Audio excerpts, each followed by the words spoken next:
आज की कहानी का नाम है सलाह। एक बार एक व्यक्ति ने अगरबत्ती की दुकान खोली। नाना प्रकार की अगरबत्तियां थीं। उसने दुकान के बाहर एक साइन बोर्ड लगाया, यहां सुगंधित अगरबत्तियां मिलती हैं। दुकान चल निकली।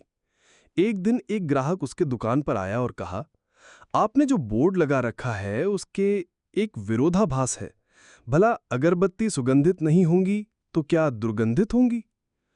उसकी बात को उचित मानते हुए विक्रेता ने बोर्ड से सुगंधित शब्द मिटा दिया। अब बोर्ड इस प्रकार था, यहां अगरबत्तियां मिलती हैं। इसके कुछ दिनों के पश्चात किसी दूसरे सज्जन ने उससे कहा, आपके बोर्ड पर यहां क्यों लिखा है? दुकान जब यहीं है तब यहां लिखना निरर्थक है। इस बात को भी अंगीकार कर विक्रेता ने बोर्ड पर यहां शब्द मिटा दिया। अब बोर्ड था, अगरबत्तियां मिलती हैं। पुनः उस व्यक्ति को एक रोचक परामर्श मिला। अगरबत्तियां मिलती हैं का क्या प्रयोजन? अगरबत्ती लिखना ही पर्याप्त है।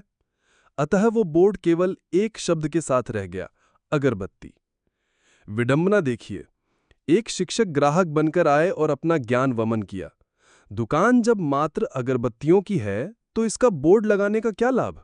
लोग तो देखकर ही समझ जाएंगे कि मात्र अगरबत्तियों की दुकान है। इस प्रकार वो बोर्ड ही वहां से हट गया। कालांतर में दुकान की बिक्री मंद पड़ने लगी और विक्रेता चिंतित रहने लगा। एक दिन उसका पुराना मित्र उसके पास आया। अनेक वर्षों के उपरांत वे मिल रहे थे। मित्र से इसकी चिंता न छिप सकी और उसने इसका कारण पूछा तो व्यवसाय की गिरावट का पता चला। मित्र ने सब कुछ ध्यान से देखा और कहा, तुम बिल्कुल ही मूर्ख हो।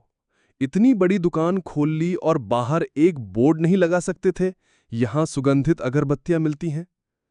शिक्षा, आपको जीवन में प्रत्येक पग पर सुझाव देने वाले मिलेंगे, जो उस विषय के विशेषज्ञ नहीं हैं, परंतु लगेगा कि सारा विज्ञान, दर्शन शास्त्र, समाजशास्त्र इत्यादि उनमें अंतर्निहित है।